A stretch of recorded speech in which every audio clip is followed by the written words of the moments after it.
fight's not over. Stop the fight! People. Everybody, I come here for everybody. Kill everybody. I'm the champ. I'm the king. Kill everybody.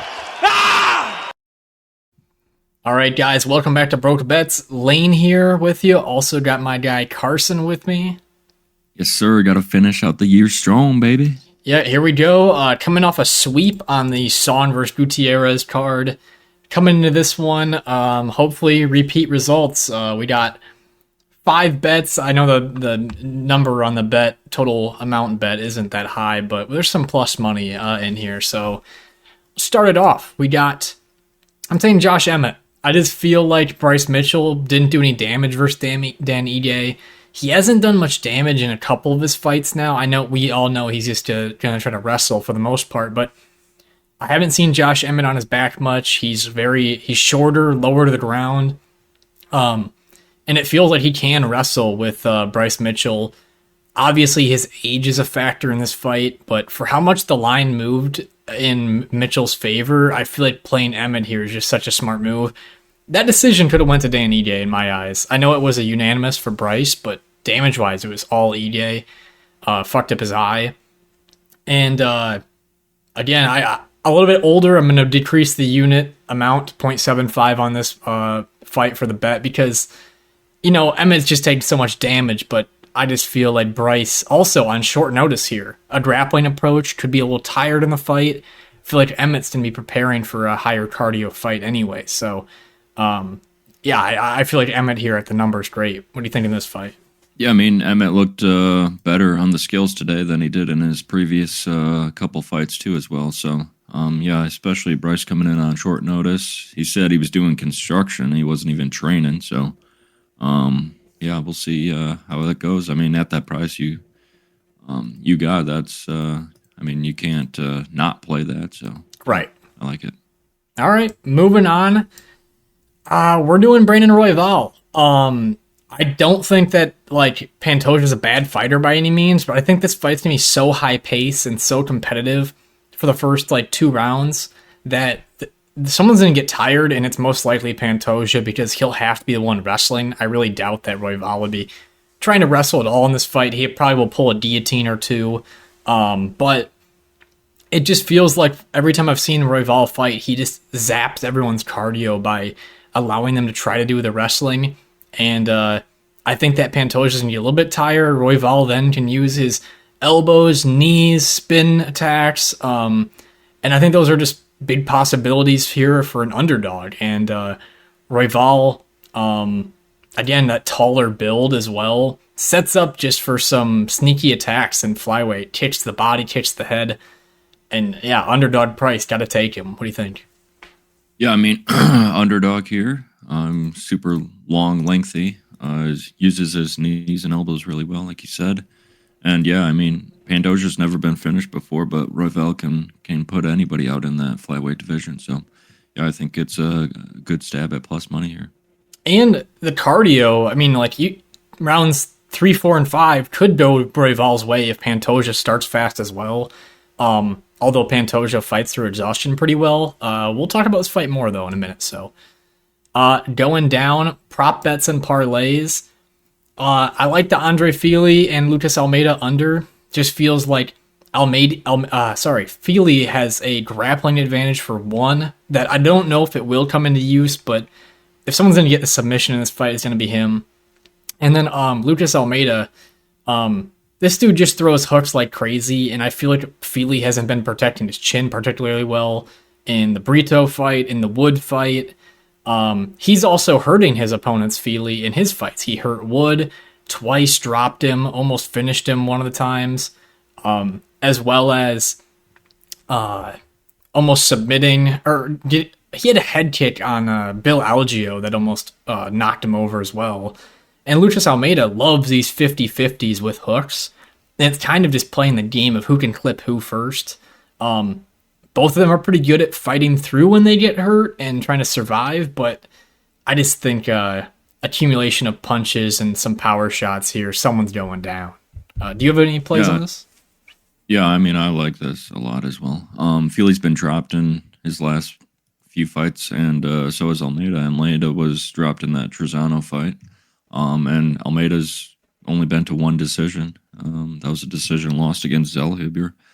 He's finished every single one of his opponents, and if he's winning, it's going to be by finish. So, yeah, I mean, they've both been not taking damage as well as before. So, yeah. I think this fight, too, add in the crowd, and the only person that really could slow this down, I think, is Fili. I think Almeida always will just go for it. That's just his natural built style. But like you said, one decision on the side of Almeida, otherwise finishes in one submission against him. I just think both these guys. I really wanted to bet on Fili, but I just feel like he's not protecting himself enough in some of these fights for me to really fully trust that. And I like the under, so. Yeah, I mean, he's been dropped so many times. I mean, going in there with Almeida, who's got a ton of power, I mean, you just can't really trust that too much. All right. Next. I hit this one a couple of times before, so we're going to keep rolling with it. I'm going to go for either Pantoja or Royval to win Performance of the Night.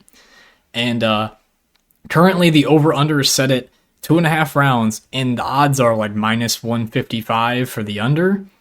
Well, this bet is pretty much like playing the fight will not go the distance, because if either fighter gets a finish in a title fight, like 90 to 90% of the 80 to probably 100% of the time, they get like a performance bonus for a finish. So I just feel like, Pantoja gets the back, he submits him, he's going to get a performance bonus. Royval gets a finish, he gets a performance bonus. And then the other end of this is it's probably like fight of the night. So fight of the night doesn't win me my money, but at the same time, I think that's the high pace forces a finish, and somebody gets me my money there. So again, I've done this for the Brendan Allen fight against Paul Craig, and it worked like a beauty. So are you playing this? I love this play. I mean, Royval, he's going to be going balls to the wall probably, and we'll either get finished or get the finish. So, right. Yeah, it's pretty self-explanatory. I mean, yeah, like you said, when there's a finish in these higher level fights, there's always seeming to get that bonus. And then to also talk about the main event, it's not as likely there's going to be a finish in the main event. So if they're going to direct a performance bonus if there's not a finish in the main event, it's probably going to be directed at the co-main event. So a little extra safety there, in my opinion. And then finally, Shamil Gaziev in round 1. Now, we picked Martin Buday, and I'm still actually sticking with the pick with Martin Buday, but Gaziev is a round 1 fighter. If you've watched the decision win this guy had on Aris FC like a while ago, I can't remember exactly when, dead tired after round 1 with some wrestling, and it just feels like if he's going to come out in round 1, he'll have the power advantage, the speed advantage, the grappling advantage.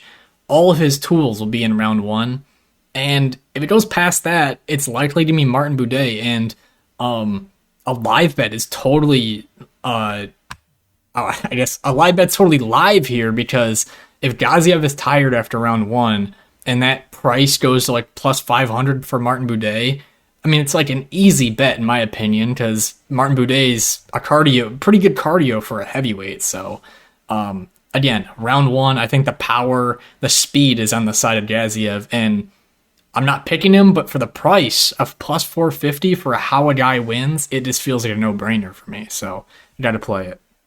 Yeah, Gaziev in his last fight in the Contender Series lasted 2.5 minutes, and then in his interview after, that interview's taking place like 5 minutes after the fight, and he's still breathing super heavy, like he just ran a marathon. So, right. Yeah, I mean, he's got 1 round of cardio, and if it gets out of that first round, then I see Buday taking over. So I think that's the perfect hedge. You take Gaziev in round 1, and then if it gets out of round 1, then live bet Martin Buday. Yeah, maybe right now I'll plan on just either a matching bet of 0.2 units or 0.5 units kind of on Martin Buday. Obviously, I'll have to still feel the vibe of how things are going to really make that decision.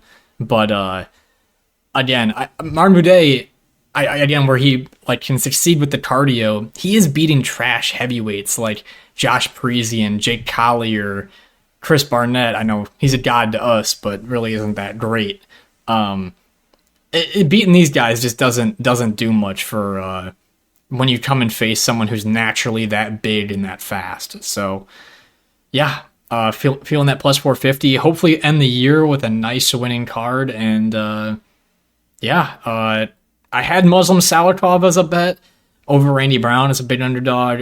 That fight got canceled, sadly, but I'm sure it'll get rescheduled. So any more thoughts from you? No, just gotta finish out this year strong. And I mean, what's the next card? I don't even know. January like 13th or something, a month now. So almost a month. So yeah. All right. Hopefully you guys have a good Christmas and New Year. All right. Yeah. Peace. I know. It doesn't matter from the trenches. I'm built like this. The old doubted me said I couldn't do it. The old said I couldn't do it. Look at me now.